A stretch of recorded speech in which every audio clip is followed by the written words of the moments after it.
Good morning. Thank you so much for joining me for this week's Monday Morning Coffee with Christine Read, Watch, Listen here at the beautiful Pop 54 Art Gallery.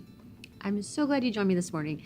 I'm going to start with kind of a dark one. It's The Kite Runner is my recommendation for a book this week by Khaled Hosseini. I know it was also made into a movie, which I haven't seen, but the book was amazing. He is such a beautiful writer and paints different sides of humanity so beautifully, like love and betrayal, shame and resilience, deceit, so many layers of thinking and feeling in this book. It was a really good read, and one of the things that really struck me was how the use of labels, in this instance it was about two different kinds of religion, but they were so random. We're all human, we're all in this together, and I hate the way that we use labels to divide, just random labels, and I love the way that he portrayed that. It's The Kite Runner by Khaled Hosseini. And now for this week's film. The film is The Imitation Game. It was my favorite movie of 2014.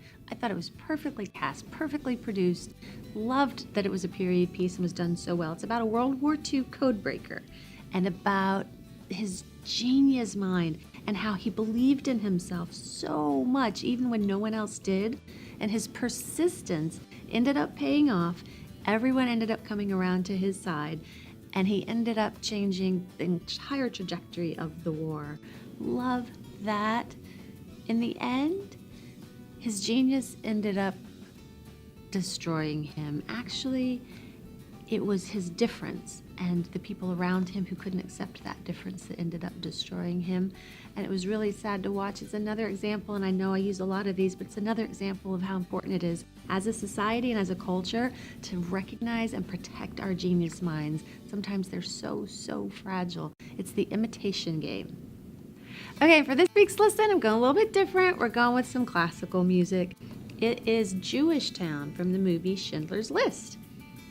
I had the profound pleasure of seeing the composer, John Williams, as he directed the Fort Worth Symphony Orchestra. I got to see his rehearsal where he talked to the actual people playing and to the audience a little bit before the actual performance that evening. And when this piece was played on the violin, I cried. It was so beautiful. And when the musician was finished, John Williams just stood there for a moment speechless. He's actually witnessed Yo-Yo Ma play this song, and you could tell that he was really moved by this particular rendition. One of the really cool things, he told a lot of great stories, but one of my favorites was the one about the composing of the music for this film. He has done a lot of work and a lot of collaboration with Steven Spielberg over the years, and this was another one. And the way it works, I didn't know this, is the film is completely cut and finished, and then Steven Spielberg and John Williams are sitting in a dark room watching the film. It was over, and John Williams had to get up and walk outside. He was so moved, and he had to process it. And Steven Spielberg followed him outside, and John said, "Steven, I just don't think I can do it. It's just too big. It's just too good. I think you need a better composer." And Steven Spielberg said, "I know, John, but they're all dead." Love that story. Love this whole soundtrack. Beautiful, beautiful music. It's only my second one without words because lyrics are usually so important, but it really makes you feel something. It's Schindler's List by John Williams. Thank you for joining me, and I will see you next week.